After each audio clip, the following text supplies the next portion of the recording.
Dalam prakteknya, Pengadilan Tindak Pidana Korupsi telah memeriksa dan mengadili beberapa perkara pidana yang melanggar ketentuan pidana pada bab 3 Undang-Undang Tipikor, termasuk melanggar pasal 21 Undang-Undang Tipikor di antaranya. Perkara atas nama terdakwa Muhtar Effendi terbukti melanggar pasal 21 Undang-Undang Tipikor dan pasal 22 Undang-Undang Tipikor berdasarkan putusan nomor 112/Pitsus/TPK/2014 PN Jakarta Pusat tanggal 5 Maret 2015 junto putusan nomor 14/PIT/TPK/2015/PT DKI tanggal 10 Juni 2015.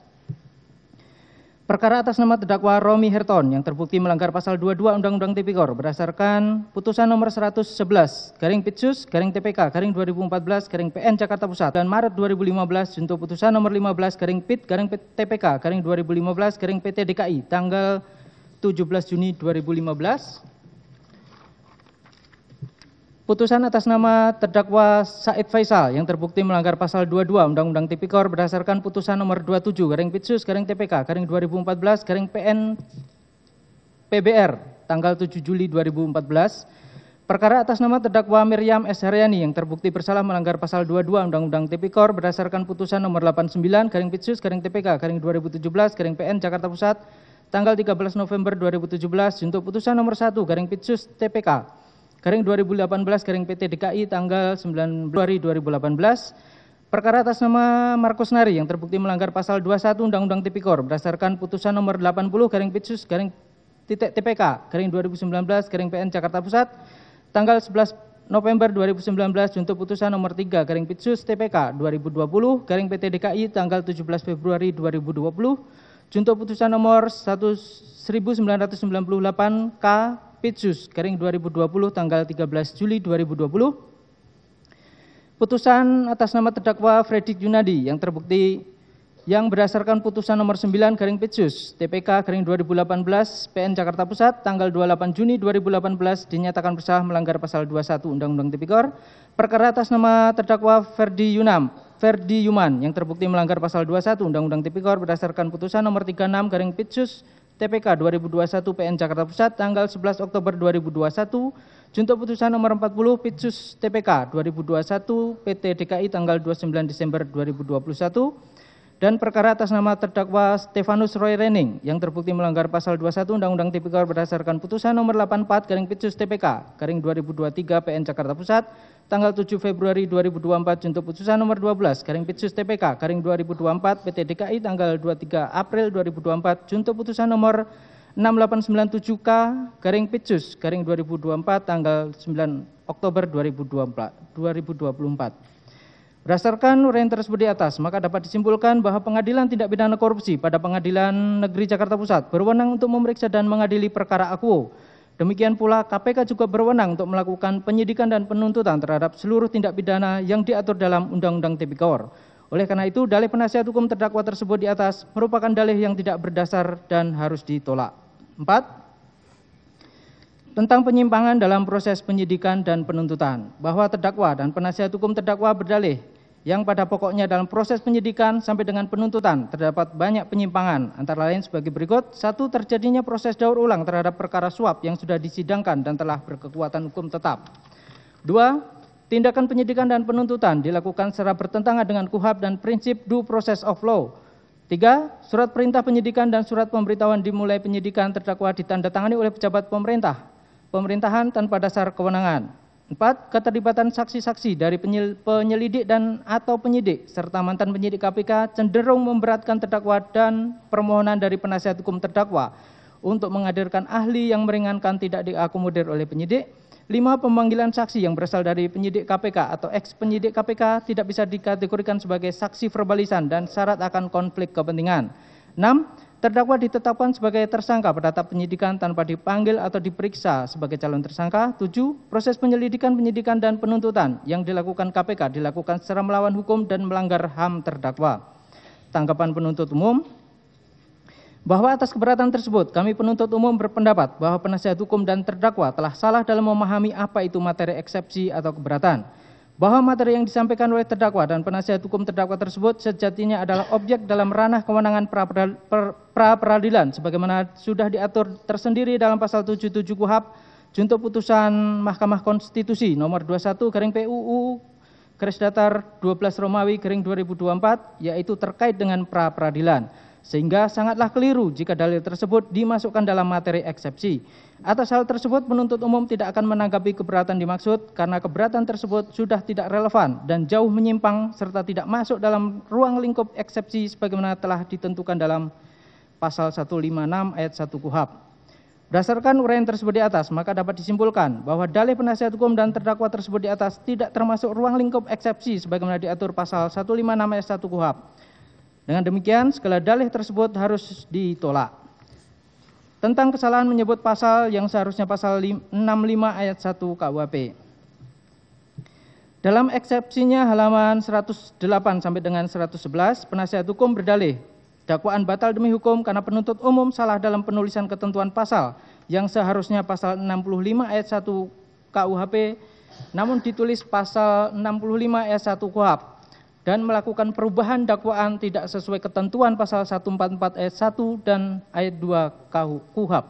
Tanggapan penuntut umum. Terhadap dalih yang dikemukakan oleh penasihat hukum tersebut, penuntut umum tidak sependapat karena perbaikan yang dilakukan oleh penuntut umum dalam persidangan tersebut adalah perubahan yang terkait dengan kesalahan pengetikan atau clerical error. Selain itu, perbaikan dilakukan di hadapan persidangan dan disetujui oleh majelis hakim. Penuntut umum berpendapat bahwa kesalahan pengetikan adalah sesuatu yang manusiawi sebagai kodrat manusia yang tidak luput dari kesalahan. Atas dasar itulah kemudian Mahkamah Agung dalam surat edarannya memperbolehkan mengkoreksi terhadap kesalahan pengetikan selama tidak berpengaruh pada substansi atau materi pokok surat dakwaan. Mengenai kesalahan pengetikan ini, apabila penasihat hukum lebih cermat lagi membaca surat dakwaan kami mengenai frasa pasal 65 ayat 1 KUHP, telah disebutkan dalam pokok dakwaan ke-1, yaitu beberapa perbuatan yang harus dipandang sebagai perbuatan yang berdiri sendiri sehingga merupakan beberapa kejahatan sebagaimana termuat dalam surat dakwaan Akuo halaman 2. Sehingga hal ini menunjukkan kekeliruan penyebutan pasal 65 ayat 1 KUHP dalam surat dakwaan halaman 5 adalah semata-mata kesalahan pengetikan atau clerical error. Hal yang sama juga dilakukan oleh terdakwa dengan melakukan 11 kali renvoy dan masih terdapat 4 kata yang salah ketik, sedangkan penasihat hukum terdakwa dalam menyusun eksepsi Akuo sebagaimana terbaca dalam nota keberatan atau eksepsi terdapat 20 kata yang salah ketik dengan rincian sebagai berikut. Tabel dianggap dibacakan yang mulia. Terhadap adanya kesalahan pengetikan atau clerical error tersebut, pada saat pembacaan eksepsi penasihat hukum terdakwa melakukan koreksi dengan cara membaca kata-kata yang salah ketik tersebut sesuai dengan yang seharusnya. Fakta ini membuktikan bahwa kesalahan pengetikan adalah sesuatu hal yang wajar dan bisa terjadi pada siapa saja karena merupakan bagian dari sifat dasar manusia tempat salah dan khilaf. Sehingga sudah sewajarnya kemudian Mahkamah Agung dalam surat edarannya masih memperbolehkan koreksi surat dakwaan asalkan tidak merubah substansi dari surat dakwaan tersebut. Dalam praktek persidangan di Indonesia, kesalahan ketik tidak dapat membuat surat dakwaan batal demi hukum. Perubahan yang tidak diperbolehkan di depan persidangan adalah perubahan yang membentuk atau menambah unsur tindak pidana baru.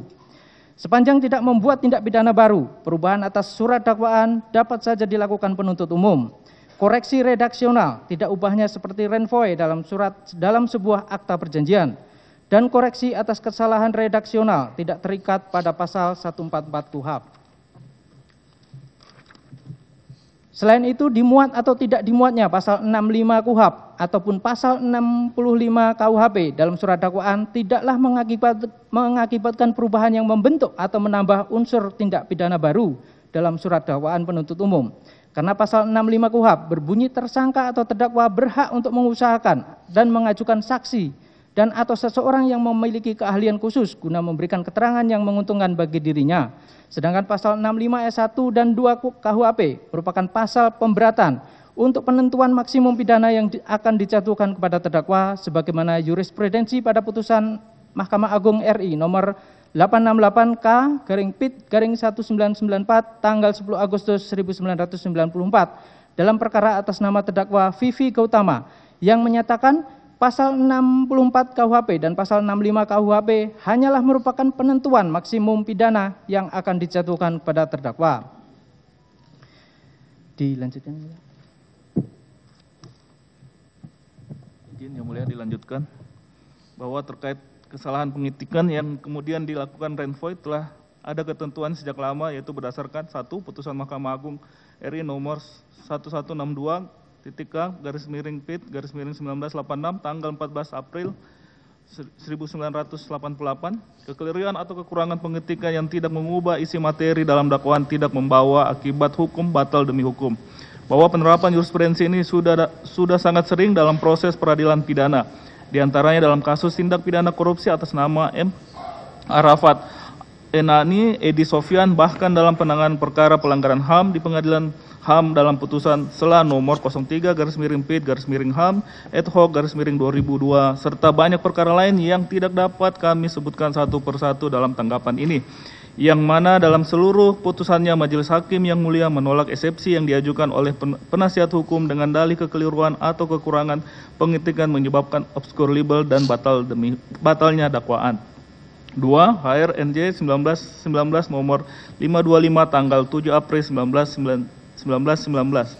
Bahkan mengenai kekeliruan atau kekurangan pengetikan diatur sejak zaman Mahkamah Agung Belanda yang merupakan cikal bakal hukum pidana di Indonesia, yang mengatur sesuatu yang rupanya adalah kesalahan ketik dalam surat dakwaan atau pernyataan tidak tepat tentang terjadinya tindak pidana tidak menjadi halangan untuk menghukum. 3. Putusan Mahkamah Konstitusi nomor 69-PUU/10-2012 tanggal 20 November 2012 bahwa Mahkamah Konstitusi pernah memutus perkara berkaitan dengan batal atau tidaknya suatu putusan hakim yang bila ditafsirkan secara eksentrik maupun analogi sama dengan surat dakwaan yang dibuat oleh jaksa apabila tidak memenuhi ketentuan dalam KUHAP.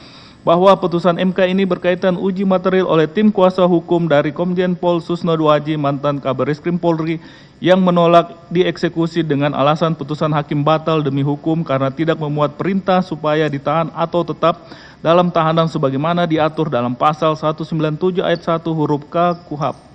Bahwa dalam putusan MK nomor 69-PUU/10-2012 amarnya menolak seluruh uji material yang diajukan kuasa hukum Komjen Pol Susno Duaji tersebut dan menyatakan putusan Mahkamah Agung RI yang menguatkan putusan PT DKI Jakarta nomor 35-PIT/TPK/2011/PT DKI tidak batal demi hukum meskipun tidak memenuhi ketentuan dalam pasal 197 ayat 1 huruf K KUHAP dengan pertimbangan sebagai berikut dianggap dibacakan. Berdasarkan argumentasi tersebut, sepanjang perubahan tidak menyangkut bentuk perbuatan yang didakwakan, koreksi atas salah ketik pada surat dakwaan sah dilakukan penuntut umum di depan persidangan. Dengan demikian, dalil penasihat hukum adalah tidak berdasar dan harus ditolak. 6. Terdakwa tidak diberi kesempatan untuk menghadirkan saksi atau ahli adecat pada tahap penyidikan sebagaimana ketentuan pasal 65 junto pasal 116 ayat 3 dan 4 KUHAP sehingga penyidik batal demi hukum. Dengan demikian surat dakwaan juga harus dinyatakan batal demi hukum. Bahwa dalam nota keberatan halaman 85-89 penasihat hukum terdakwa mendalilkan bahwa penyidikan tidak sah karena hak-hak terdakwa sebagaimana ketentuan pasal 65 junto pasal 116 ayat 3 dan 4 KUHAP tidak dipenuhi. Tanggapan penuntut umum. Dalih yang dikemukakan penasihat hukum di atas adalah tidak benar bahwa dalam berita acara pemeriksaan tersangka Hasto Kristianto tertanggal 27 Februari 2025 nomor 72 penyidik telah memenuhi kewajibannya dengan menanyakan kepada tersangka apakah ada saksi yang meringankan atau ada cat, dan pada saat itu dijawab oleh terdakwa saat itu tersangka bahwa pada pemeriksaan ini saya belum mengajukan saksi yang meringankan atau ada cat sebagaimana BAP tersangka sebagai berikut dianggap dibacakan. Hal ini sejalan dengan ketentuan pasal 116 ayat 3 dan 4 KUHAP yang berbunyi Pasal 116 ayat 3 dalam hal pemeriksaan tersangka ditanya apakah ia menghendaki didengar saksi yang menguntungkan baginya dan bila mana ada maka hal itu dicatat dalam berita acara. Pasal 116 ayat 4 dalam hal sebagaimana dimaksud dalam ayat 3 penyidik wajib memanggil dan memeriksa saksi tersebut. Sedangkan ketentuan pasal 65 KUHAP berbunyi tersangka atau terdakwa berhak untuk mengusahakan dan mengajukan saksi dan atau seseorang yang memiliki keahlian khusus guna memberikan keterangan yang menguntungkan bagi dirinya.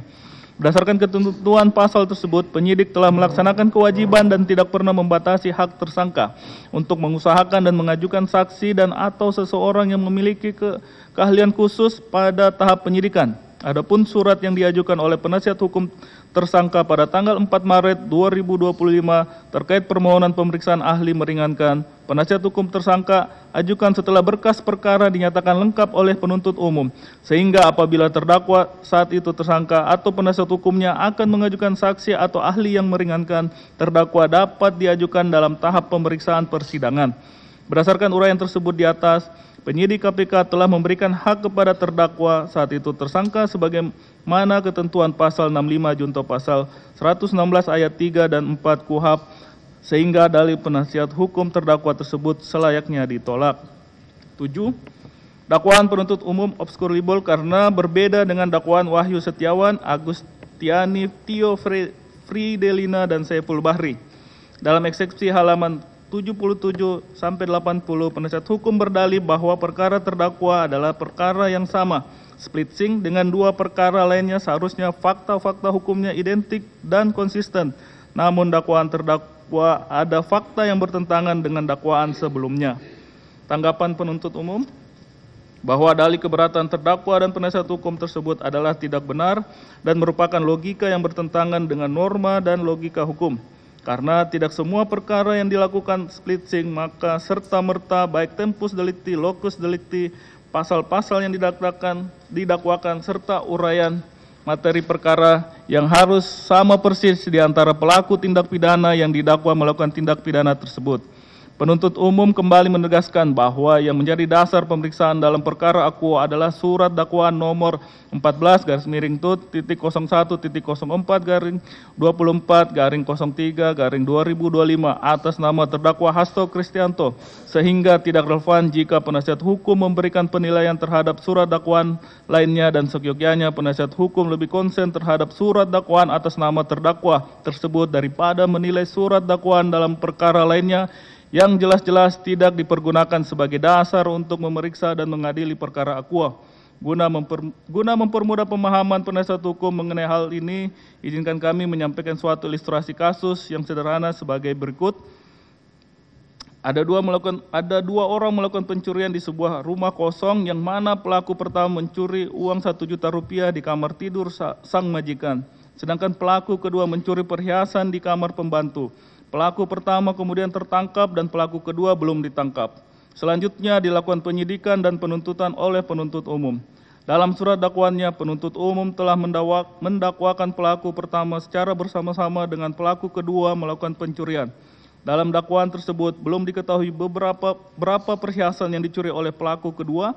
1 tahun kemudian pelaku kedua tertangkap dan setelah dilakukan penyidikan yang juga dituangkan dalam berkas perkara terpisah, ternyata baru diketahui pelaku kedua telah mencuri 10 gram perhiasan dan sebelum memasuki rumah tersebut ternyata pelaku kedua telah mendapatkan dana rumah tersebut dari mantan sopir yang pernah bekerja di rumah tersebut.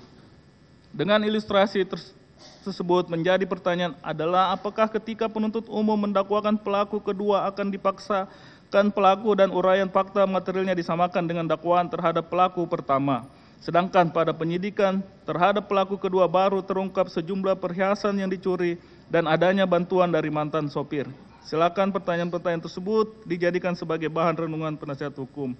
Selain itu, majelis hakim dalam mengadili perkara tidak terikat pada putusan pengadilan lainnya sebagaimana putusan Mahkamah Agung Republik Indonesia nomor 173 K/KR/1963 tanggal 24 Agustus 1965. Hal ini sejalan dengan pasal 1 ayat 1 dan pasal 3 Undang-Undang 48 tahun 2009 tentang kekuasaan kehakiman yang pada pokoknya mengatur bahwa kekuasaan kehakiman adalah kekuasaan yang merdeka dan hakim harus bersikap mandiri.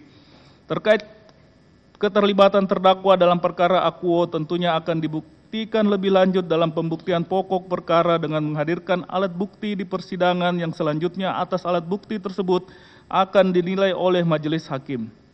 Apabila terdakwa dan penasihat hukum tidak sepakat dengan alat bukti yang diajukan, maka dapat melakukan pembelaan sebagaimana telah diatur dalam hukum acara pidana. Dengan demikian dapat disimpulkan apa yang termuat dalam surat dakwaan sangat dipengaruhi fakta-fakta yang ditemukan pada tahap penyidikan, karena pada dasarnya penyidikan adalah upaya persiapan penuntutan. Oleh karena itu, segala argumentasi penasihat hukum mengenai perbedaan beberapa fakta antara surat dakwaan dalam perkara akuo dengan surat dakwaan sebelumnya merupakan argumentasi yang dibangun berdasarkan dasar hukum yang tidak tepat dan logika hukum yang keliru, serta sama sekali tidak mempunyai relevansi dengan ruang lingkup eksepsi sehingga patut untuk ditolak. Izin yang mulia dilanjutkan.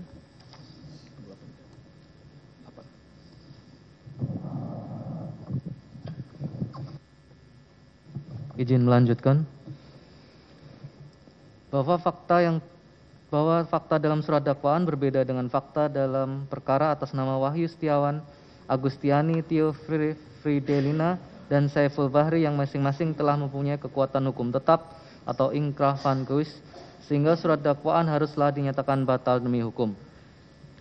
Dalam eksepsi terdakwa halaman 6-7, 17, dan eksepsi penasihat hukum halaman 55-62, penasihat hukum dan terdakwa berdalih bahwa dalam putusan perkara Wahyu Setiawan, Agustiani, Tio Fridelina, dan Saiful Bahri yang telah berkekuatan hukum tetap tidak ada fakta mengenai keterlibatan terdakwa sehingga bertentangan dengan surat dakwaan terdakwa, sehingga surat dakwaan penuntut umum harus dinyatakan batal demi hukum.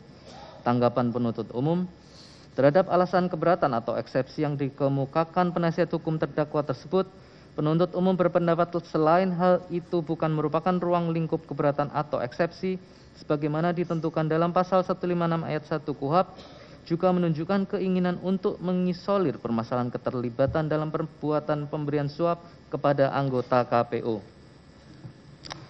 Bahwa penuntut umum dalam menyusun surat dakwaan telah didasarkan kepada bukti-bukti yang didapatkan dalam proses penyidikan yang berupa keterangan saksi-saksi, keterangan ahli, surat, petunjuk, dan barang bukti yang telah disita secara sah menurut hukum.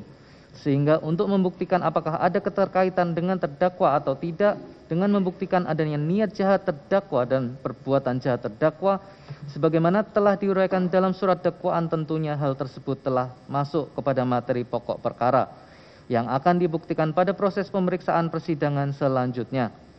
Selain itu, Majelis Hakim tidak terikat pada putusan pengadilan lain sebagaimana putusan Mahkamah Agung Republik Indonesia nomor 173K/KR/1963 tanggal 24 Agustus 1965. Hal ini sejalan dengan pasal 1 ayat 1 dan pasal 3 Undang-Undang nomor 48 tahun 2009 tentang kekuasaan kehakiman yang pada pokoknya mengatur bahwa kekuasaan kehakiman adalah kekuasaan yang merdeka dan hakim harus bersikap mandiri. Dengan demikian, putusan perkara Wahyu Setiawan, Agustiani, Tio Fridelina, dan Saiful Bahri yang telah diputus tidak mengikat terhadap putusan majelis hakim berikutnya yang menyidangkan perkara ini, apalagi jika dalam tahap penyidikan ditemukan adanya fakta baru sebagaimana telah penuntut umum uraikan sebelumnya. Berdasarkan uraian tersebut di atas, dalih penasihat hukum terdakwa tersebut sudah selayaknya ditolak. 9. Dakwaan penuntut umum telah salah karena menguraikan perbuatan terdakwa pada saat proses penyelidikan terhadap Harun Masiku. Bahwa dalam eksepsinya halaman 118 sampai 126, penasihat hukum terdakwa berdalih bahwa pasal 21 Undang-Undang Tipikor terbatas pada perbuatan seseorang yang menghalangi proses penyidikan, penuntutan, dan pemeriksaan di sidang pengadilan, sehingga dakwaan penuntut umum yang menguraikan perbuatan terdakwa pada saat proses penyelidikan terhadap Harun Masiku adalah salah. Tanggapan penuntut umum terhadap dalih yang dikemukakan oleh penasihat hukum tersebut, penuntut umum tidak sependapat karena tidak berdasarkan peraturan perundang-undangan, jurisprudensi, dan atas penafsiran hukum yang keliru. Unsur pasal 211 mengandung elemen yang sifatnya alternatif, yaitu dalam pembuktiannya cukup dibuktikan salah satu elemen dari unsur tersebut sebagaimana berikut. 1. Dari sudut perbuatan pelakunya, maka cukup dibuktikan salah satu saja, yakni adanya perbuatan pelaku dalam mencegah atau perbuatan merintangi ataupun perbuatan menggagalkan. 2. Dari sudut cara melakukan perbuatan tersebut, cukup dibuktikan salah satu saja, yakni apakah pelaku melakukannya secara langsung ataupun bisa juga secara tidak langsung. 3. Dari sudut tujuan, cukup dibuktikan salah satu saja, yakni terhadap penyidikan atau terhadap penuntutan ataupun terhadap pemeriksaan di sidang pengadilan. Selain itu, dalam penjelasan umum Undang-Undang Nomor 31 Tahun 1999 tentang Pemberantasan Tindak Pidana Korupsi, sebagaimana telah diubah dengan Undang-Undang Nomor 20 Tahun 2001 tentang perubahan atas Undang-Undang Nomor 31 Tahun 1999 tentang Pemberantasan Tindak Pidana Korupsi, secara tegas menyatakan bahwa dalam undang-undang ini tindak pidana korupsi dirumuskan secara tegas sebagaimana tindak pidana formil. Maka, menurut Adami Cazawi dalam bukunya Hukum Pidana Material dan Formil Korupsi di Indonesia, April 2005, penerbit Banyu Media Publishing, halaman 284, dikatakan bahwa sebagai indikator terwujudnya sempurna tindak pidana formil, sudah cukup dengan adanya terwujudnya perbuatan yang dilarang dalam rumusan tindak pidana, tanpa melihat atau bergantung pada akibat yang timbul dari perbuatan.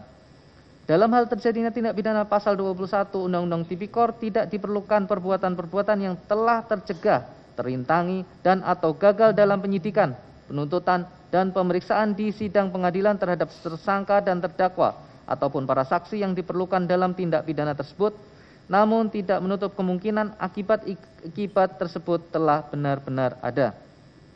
Dengan demikian, meskipun sprindik atas nama tersangka Harun Masiku belum diterbitkan, namun perbuatan terdakwa atau saat itu tersangka telah mencegah akan dilakukannya penyidikan sehingga tidak menjadi halangan bagi penyidik maupun penuntut umum untuk memproses seseorang dengan perbuatan obstruction of justice. Hal tersebut sejalan dengan pendapat R. Wiono SH dalam bukunya Pembahasan Undang-Undang Pemberantasan Tindak Pidana Korupsi, Maret 2005, penerbit Sinar Grafika halaman 144, yang menyatakan mencegah penyidikan, penuntutan, dan pemeriksaan di sidang pengadilan terhadap tersangka atau terdakwa atau para saksi dalam perkara tindak pidana korupsi yang dimaksud dengan perbuatan pelaku tindak pidana tersebut adalah pada waktu penyidik, penuntut umum, dan pengadilan akan melakukan penyidikan, penuntutan, dan pemeriksaan di sidang pengadilan terhadap tersangka atau terdakwa atau para saksi dalam perkara tindak pidana korupsi. Pelaku tindak pidana telah melakukan perbuatan tertentu dengan tujuan agar penyidikan, penuntutan, dan pemeriksaan di sidang pengadilan tidak dapat dilaksanakan dan usaha pelaku tindak pidana tersebut memang berhasil. Berdasarkan uraian tersebut di atas, maka dapat disimpulkan bahwa ada atau tidaknya akibat dari perbuatan pelaku pidana pasal 21, perbuatan tersebut telah masuk dalam kualifikasi tindak pidana sebagaimana diatur dalam pasal 21 Undang-Undang Tipikor. Oleh karena itu, dalih penasihat hukum terdakwa tersebut di atas merupakan dalih yang tidak berdasar dan harus ditolak. Izin untuk dilanjutkan.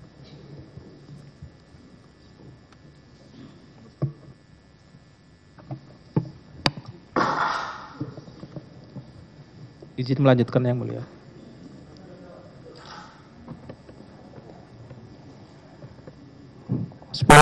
Dakwaan penuntut umum tidak cermat, tidak jelas, dan tidak lengkap karena tidak menegaskan bentuk penyertaan terdakwa dalam dakwaan. Dalam eksepsinya halaman 101 sampai dengan 107, penasihat hukum terdalih dalam surat dakwaan kedua yang pertama dan dakwaan kedua yang kedua, terdakwa didakwa dengan pasal 55 ayat 1 ke 1 KUHP. Maaf, saya ulangi. Didakwa dengan pasal 55 ayat 1 ke 1 KUHP, namun tidak ditegaskan bentuk penyertaannya yang menyebabkan dakwaan obskur liber. Tanggapan penuntut umum. Keberatan penasihat hukum mengenai kualifikasi terdakwa dalam konteks penyertaan sebagaimana diatur dalam pasal 55 ayat 1 ke 1 KUHP diletakkan pada forum yang keliru karena untuk dapat menentukan apakah ada turut serta melakukan atau tidak serta kualifikasinya, kita tidak melihat kepada perbuatan masing-masing peserta secara satu persatu dan berdiri sendiri, terlepas dari hubungan perbuatan-perbuatan peserta lainnya, melainkan melihat perbuatan masing-masing peserta dalam hubungan dan sebagai kesatuan dengan perbuatan peserta-peserta lainnya. Hal-hal tersebut tentu harus dibuktikan dengan alat-alat bukti yang sah, termasuk pula untuk membuktikan unsur offset dan meeting of mind antara terdakwa dengan pelaku lainnya, yang mekanismenya akan dilakukan dalam pembuktian pokok perkara atau dalam ranah sidang pembuktian, sehingga dari pembuktian tersebut akan terlihat pula kualifikasi terdakwa apakah sebagai orang yang melakukan, menyuruh melakukan atau turut serta melakukan, Dengan kata lain, penentuan kualifikasi tersebut masuk dalam ranah materi pokok perkara, sehingga dalih penasihat hukum mengenai hal ini harus ditolak. 11. Bahwa terhadap kasus ini tidak ada kerugian keuangan negara sehingga bukan menjadi kewenangan KPK. Dalam eksepsinya halaman 18, terdakwa berdalih bahwa dalam Undang-Undang KPK nomor 19 tahun 2019 telah membatasi kewenangan KPK untuk melakukan penyelidikan, penyidikan, dan penuntutan perkara tindak pidana korupsi, diantaranya adanya kerugian keuangan negara paling sedikit 1 miliar rupiah. Sedangkan dalam perkara yang dituduhkan kepada terdakwa ada kerugian keuangan negaranya sehingga KPK tidak berwenang untuk melakukan penyelidikan, penyidikan, dan penuntutan. Maksudnya tidak ada. Tanggapan penuntut umum bahwa menurut penuntut umum, terdakwa telah salah memaknai ketentuan pasal 11 Undang-Undang Nomor 30 Tahun 2002 yang telah diubah dengan Undang-Undang Nomor 19 Tahun 2019 tentang Komisi Pemberantasan Korupsi terkait dengan batasan kewenangan Komisi Pemberantasan Korupsi untuk melakukan penyelidikan, penyidikan, dan penuntutan perkara tindak pidana korupsi. Secara tegas telah dituangkan batasan kewenangan KPK dalam melakukan penyelidikan, penyidikan, dan penuntutan terhadap tindak pidana korupsi sebagaimana tersebut dalam pasal 11 Undang-Undang KPK dengan persyaratan a. melibatkan aparat penegak hukum, penyelenggara negara, dan orang lain yang ada kaitannya dengan tindak pidana korupsi yang dilakukan oleh aparat penegak hukum atau penyelenggara negara, dan atau b. menyangkut kerugian negara paling sedikit 1 miliar rupiah. Terhadap kata dan atau setelah ketentuan pada pasal 11 huruf A, kata sambung tersebut menunjukkan bahwa poin B terkait kerugian negara paling sedikit sejumlah 1 miliar rupiah tidak harus terpenuhi dalam setiap perkara yang ditangani oleh KPK. Perkara aqua bukanlah perkara yang deliknya terkait dengan kerugian keuangan negara sebagaimana diatur dalam pasal 2 dan pasal 3 Undang-Undang Tipikor. Akan tetapi terkait pasal suap, vide pasal 5 ayat 1 huruf A atau pasal 13 Undang-Undang Tipikor sehingga tidak berlaku ketentuan huruf B. Berdasarkan argumentasi di atas maka keberatan terdakwa haruslah ditolak. 12. Dakwaan penuntut umum disusun berdasarkan opini dan asumsi penuntut umum serta tidak didasarkan berkas-berkas secara utuh. Dalam eksepsi terdakwa halaman 9 sampai dengan 17 dan eksepsi penasihat hukum halaman 62 sampai dengan 68 dan halaman 115 sampai dengan 118 berdalih bahwa surat dakwaan tidak disusun berdasarkan berkas perkara secara utuh sebagaimana termuat dalam BAP para saksi. Fakta hukum dimanipulasi hanya berdasarkan opini dan asumsi yang menyebabkan surat dakwaan obskur label. Tanggapan penuntut umum. Terhadap keberatan tersebut, penuntut umum tidak sependapat karena keberatan tersebut hanya sebatas pendapat atau kesimpulan dari penasihat hukum sendiri. Apa yang penasihat hukum dan terdakwa dalihkan dalam eksepsinya tidak lebih dari kalimat-kalimat membantah fakta-fakta yang disajikan dalam surat dakwaan. Bahwa fakta-fakta tersebut tidak benar, tidak cukup bukti, asumsi, atau opini. Barangkali penasihat hukum lupa bahwa alat bukti tidak hanya keterangan saksi yang bersumber dari berita acara pemeriksaan, sebagaimana termuat dalam berkas perkara. Namun ada alat bukti lain sebagaimana pasal 184 ayat 1 KUHP dan pasal 26A Undang-Undang Nomor 31 Tahun 1999 sebagaimana telah diubah dengan Undang-Undang Nomor 20 Tahun 2001. Bahwa untuk menentukan apakah surat dakwaan penuntut umum tidak didasarkan pada BAP maupun alat bukti-bukti lain yang tercantum dalam berkas perkara masih perlu diuji kebenarannya dalam pemeriksaan di persidangan. Untuk itu pembuktian dimaksud sudah memasuki pemeriksaan pokok perkara yang bukan merupakan alasan atau keberatan eksepsi sebagaimana diatur dalam pasal 156 KUHP. Berdasarkan uraian tersebut, alasan keberatan dan dalih penasihat hukum dan terdakwa tersebut haruslah ditolak. 13. Dakwaan penuntut umum tidak jelas karena keliru menerapkan pasal 65 ayat 1 KUHP dalam dakwaan ke-1 dan pasal 64 ayat 1 KUHP dalam dakwaan kedua. Dalam eksepsi halaman 111 sampai dengan 115, penasihat hukum terdakwa berdalih bahwa surat dakwaan penuntut umum tidak jelas karena keliru menerapkan pasal 65 ayat 1 KUHP dalam dakwaan ke-1. Padahal tindakan yang dikategorikan sebagai obstruction of justice memiliki konsekuensi pelanggaran yang sama, sedangkan dakwaan kedua, terdakwa dianggap telah melakukan dua perbuatan pidana yang dilakukan dengan jangka waktu yang berbeda, sehingga harusnya juga dikenakan pasal 65 ayat 1 KUHP. Tanggapan penuntut umum. Terhadap keberatan tersebut, Penuntut umum berpendapat bahwa dalih keberatan tersebut keliru sebagai akibat penasihat hukum terdakwa kurang memahami surat dakwaan penuntut umum. Mengenai penggunaan pasal mana yang akan diterapkan kepada terdakwa menjadi dominus litis penuntut umum dengan berdasarkan pada fakta-fakta perbuatan terdakwa yang terungkap sebagai hasil penyidikan. Bahwa perbuatan terdakwa yang menyuruh Harun Masiku melalui Nur Hasan untuk merendam telepon genggam dilakukan sebagai perbuatan untuk mencegah terjadinya proses penyidikan yang akan dilaksanakan. Sedangkan perbuatan terdakwa yang memerintahkan Kusnadi untuk menenggelamkan telepon genggam adalah sebagai upaya untuk merintangi penyidikan yang sedang dilaksanakan oleh penyidik. Dengan demikian, perbuatan terdakwa tersebut merupakan perbuatan yang berdiri sendiri sebagaimana dimaksud dalam pasal 65 ayat 1 KUHP. Sedangkan terkait dengan dakwaan kedua, alternatif pertama dan dakwaan kedua, alternatif kedua, perbuatan terdakwa bersama-sama dengan Doni Tri Istiqomah, Saiful Bahri, dan Harun Masiku memberikan uang sebanyak 2 kali sebagaimana diuraikan dalam surat dakwaan dengan satu niat atau tujuan, yakni agar KPU RI menyetujui permohonan penggantian antar waktu calon legislatif terpilih daerah pemilihan Sumatera Selatan 1, caleg terpilih Dapil Sumsel 1 atas nama Rizky Aprilia kepada Harun Masiku. Dengan demikian, perbuatan terdakwa merupakan perbuatan yang berkelanjutan sebagaimana dimaksud dalam pasal 64 ayat 1 KUHP. Berdasarkan uraian tersebut, alasan keberatan dan dalih penasihat hukum dan terdakwa tersebut haruslah ditolak.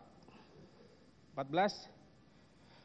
Penuntut umum keliru mentafsirkan pasal 21 Undang-Undang Tipikor karena terdakwa dilindungi oleh azas non-self-incrimination.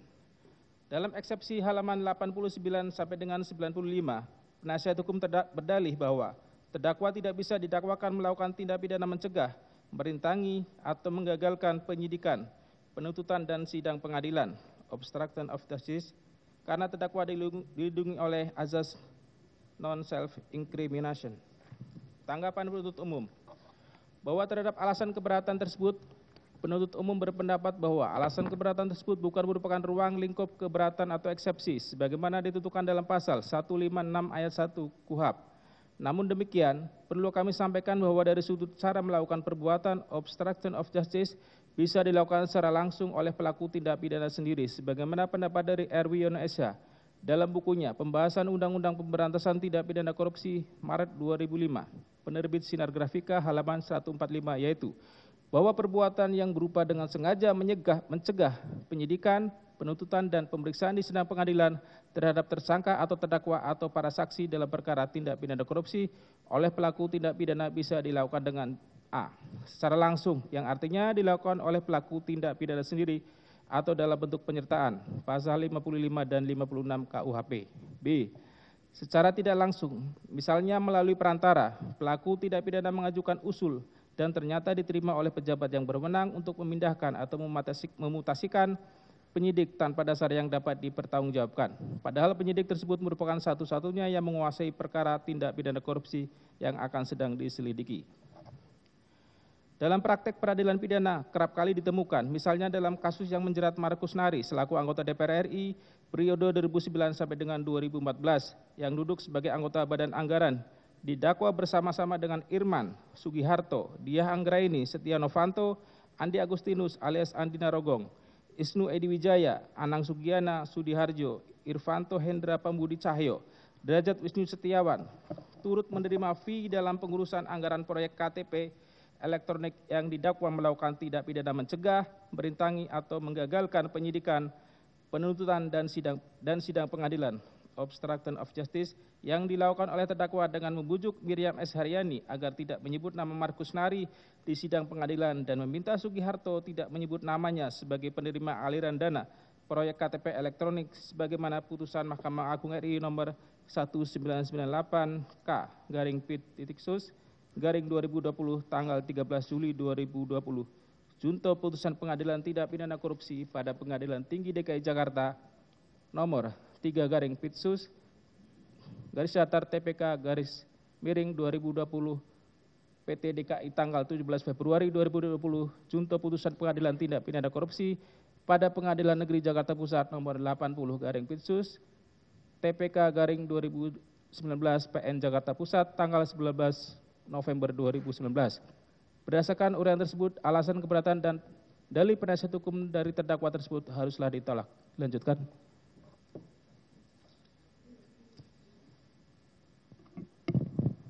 Izin melanjutkan. Dakwaan penuntut umum tidak cermat karena mengabaikan prinsip penyertaan mutlak perlu pada delik suap atau delik suap berpasangan karena tidak jelas siapa penerima suap dan dalam perkara terdakwa, sedangkan dalam kasus Wahyu Setiawan dan Agustiani Tio Fredilina nama terdakwa tidak disebut sebagai pemberi suap. Dalam eksepsi halaman 95 sampai dengan 98, penasihat hukum terdakwa berdalih bahwa dakwaan penuntut umum tidak jelas karena terdakwa didakwa melakukan tindak pidana pemberian suap yang merupakan delik berpasangan. Sedangkan dalam putusan perkara Wahyu Setiawan dan Agustiani Tio Fredilina selaku penerima suap tidak ada menyebutkan keterlibatan terdakwa selaku pemberi suap. Tanggapan penuntut umum terhadap alasan keberatan atau eksepsi yang dikemukakan penasihat hukum terdakwa tersebut, penuntut umum berpendapat bahwa alasan keberatan tersebut bukan merupakan ruang lingkup keberatan atau eksepsi sebagaimana ditentukan dalam pasal 156 ayat 1 KUHP. Terkait dengan dalih penasihat hukum terdakwa bahwa dalam perkara terdakwa tidak jelas siapa penerima suapnya karena dalam kasus Wahyu Setiawan dan Agustiani Tio Fredilina nama terdakwa tidak disebut sebagai pemberi suap. Telah penuntut umum uraikan dalam tanggapan eksepsi poin 7 dan 8, sehingga tidak akan kami tanggapi lagi. Lagi pula materi tersebut sudah memasuki pokok perkara yang akan dibuktikan pada proses pemeriksaan persidangan selanjutnya. Berdasarkan uraian tersebut, alasan keberatan dan dalih penasihat hukum dan terdakwa tersebut haruslah ditolak.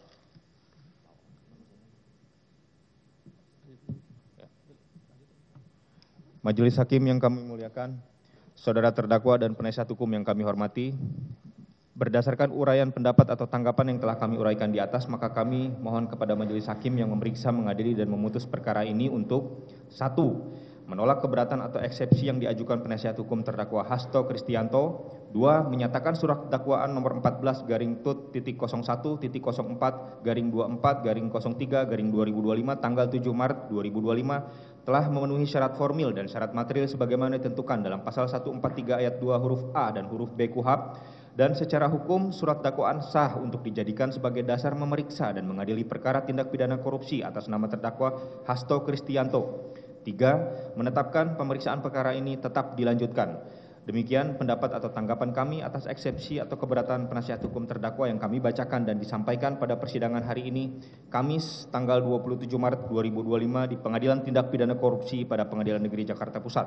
Penuntut umum pada Komisi Pemberantasan Korupsi, Wawan Yunarwanto, Rio Vernika, Nur Haris Arhadi, Jainur Rofik, Arjuna Budi, Sandi, Muhammad Fauji, Bayu Nur Hadi. Demikian yang mulia, terima kasih.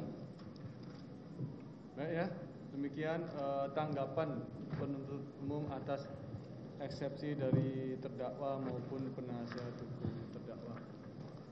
Dan oleh karena eksepsi dan tanggapan umum telah dibacakan, maka acara berikutnya adalah putusan sela yang akan dijatuhkan oleh Majelis Hakim.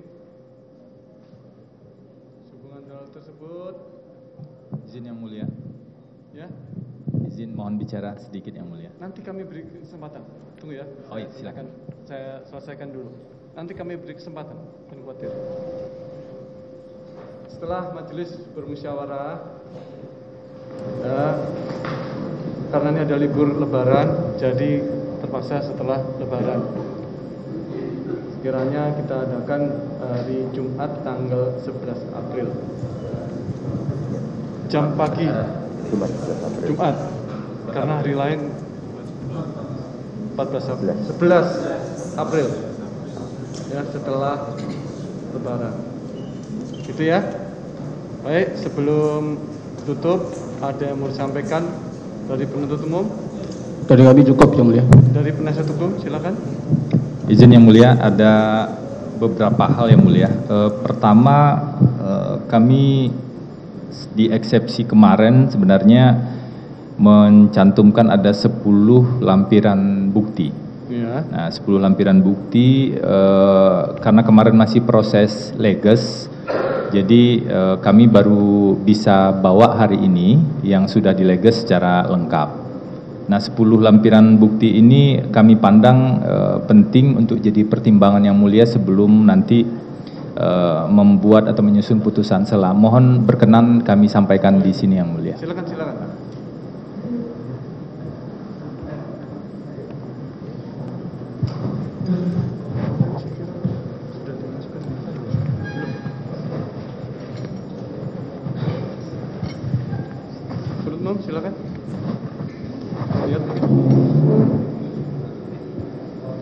belum dimasukkan di file ya? Oh, ada. Oh, ya. Oke.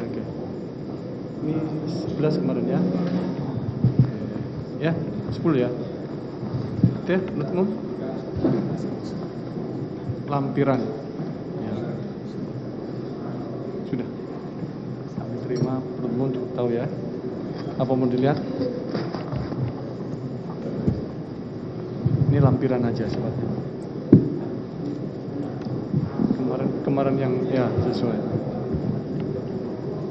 Kemarin daftarnya ada. Resepsi ada.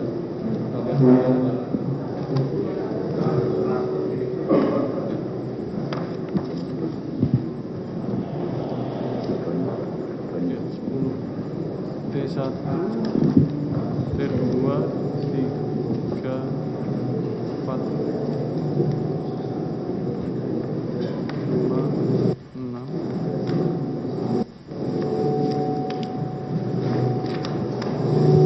7, 8,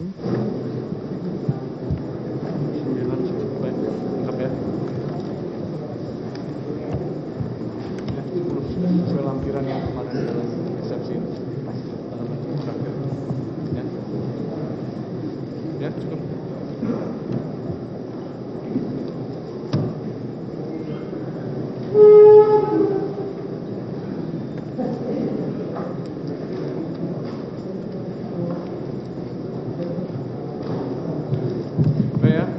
Terima kasih Yang Mulia.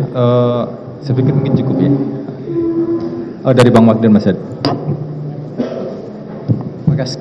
Saya ingin menyampaikan satu permohonan yang sudah kami daftar ke pengadilan terkait dengan izin besuk Yang Mulia. Oh. Ya, itu satu yang kami mau Baru sampaikan. diajukan sekarang. Sudah kemarin sudah kami kirim ke pengadilan. Tapi sampai saat ini majelis belum menerima. Belum menerima. Oh ya, boleh.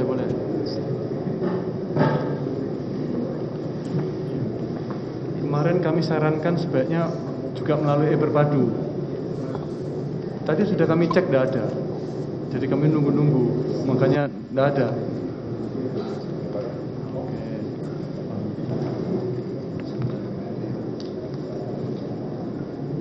Silakan, penuntut umum. Jadi berapa orang nih Pak? Yang untuk izin kunjungi yang mana? Untuk keluarga saja. Nah, sebaiknya besok kalau mengajukan yang akan berkunjung aja. Jadi kami pun bisa menyeleksi. Kalau kayak gini kesannya kan semuanya.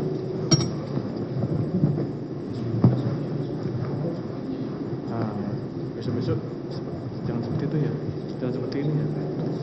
Kan kayak gini kesannya kami membacanya semuanya. Padahal kan mungkin keterbatasan tempat ya, waktu tempat mungkin. Jadi ini seluruh keluarga ini ya, gitu ya. Ini anak dan istri. Untuk tanggal ini kunjungannya tanggal berapa? Itu nggak disebutkan.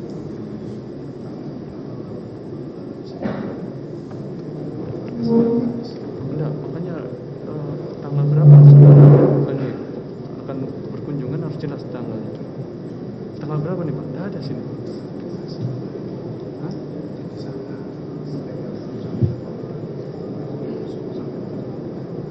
Sampai tanggal 8. Rencana tanggal berapa? Jadi biar jelas. Rencana kapan? Oh, tanggal 10. Tanggal 10 ya. Ya, kalau seperti itu ini mendadak juga ya. Berarti mungkin bisa kita keluarkan hari Selasa ya. Kan tanggal 10 kan? Itu ya, menurut umum ya. Ini pemberitaan besok kalau buat yang jelas Mas. Tanggal untuk tanggal sekian. Nanti mau lagi kunjungan untuk tanggal sekian. Jadi setiap satu kunjungan satu penetapan. Tidak digelondong gitu ya. Ya, itu ya ke depannya. Oke, terima kasih.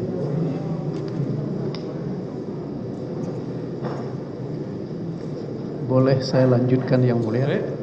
begini supaya tidak timbul seperti tadi di mana ada rekan-rekan kami yang terlambat masuk ke ruang sidang. Ini ada semacam miskomunikasi sebenarnya yang mulia antara kami yang di atas ini dengan teman-teman yang ada di bawah, terutama terkait dengan pihak-pihak yang selama ini menjadi waltah. Nah, Pak Hasto ini kan belum bisa naik ke atas sebelum ada persetujuan dari waltah. Belum ada persetujuan dari yang mengawal tahanan yang mulia. Nah, sementara kan kami juga ada teman-teman yang juga mendampingi beliau dari bawah. Oleh karena itu ini yang kami ingin semacam ketegasan. Apakah waktu kita persidangan itu kita tetapkan pukul berapa dan kemudian nanti kehadiran terdakwa ke atas itu mulai sudah berada di ruang sidang ini pukul berapa sebelum ada majelis hakim masuk ke ruang sidang. Ini yang kita harapkan ini satu bentuk penghormatan terhadap majelis dan persidangan ini. Begitu yang mulia, terima kasih. Itu ada tanggapannya? Baik, terima kasih yang mulia. Selama ini kita berusaha membuat persidangan ini berjalan dengan lancar sehingga untuk terdakwa proses naik ke ruang sidang kami upayakan setelah persidangan siap. Setelah persidangan siap, kemudian kami sampaikan kepada waltah untuk membawa terdakwa menuju ruang sidang. Itu untuk proses kelancaran saja yang mulia. Demikian. Itu ya.